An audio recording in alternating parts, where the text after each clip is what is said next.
এই গাইস, একটা stock breakout দিয়েছে, সেটা নিয়েই কথা বলবো আজকে। প্রথমে মার্কেটটা দেখে নেওয়া যাক। মার্কেট আগের সপ্তাহে পজিটিভই ছিল, এখনও মোটামুটি পজিটিভই দেখাচ্ছে, বাট একটা ইম্পর্ট্যান্ট রেজিস্ট্যান্সের কাছে মার্কেটটা চলে এসছে। তাই আমরা একটু কেয়ারফুলি ট্রেড করব। চলো তাহলে আমরা স্টকটা দেখে নিই, যে স্টকটা আপাতত ব্রেকআউট করেছে, রিসেন্টলি আজই ব্রেকআউট করেছে।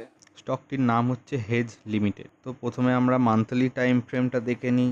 যেমন কি মান্থলি টাইম ফ্রেমে দেখা যাচ্ছে এই স্টকটির একটি রেজিস্ট্যান্স ছিল, যেটা হচ্ছে 2631। সেটা আপাতত ব্রেক করেছে মান্থলি টাইম ফ্রেমে। এবারে আমরা উইকলি টাইম ফ্রেমটা একটু দেখে নিই, তাহলে কনফার্ম বুঝতে পারবো।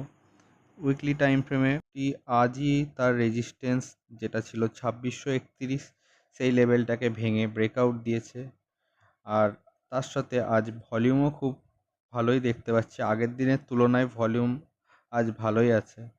কিন্তু যারা আপনারা ব্রেকআউট ট্রেড উইকলি বেসে করবেন, আপনাদের উইকলি ক্লোজিংয়ের জন্য ওয়েট করতে পারেন, অথবা যারা উইকলি ক্লোজের জন্য ওয়েট করেন না, যারা জাস্ট সেটআপটা ফর্ম হয়েছে সেটা দেখে এন্ট্রি করেন, তাদের জন্য এই এন্ট্রি পয়েন্টটা খুব ভালো একটা এন্ট্রি পয়েন্ট হতে পারে।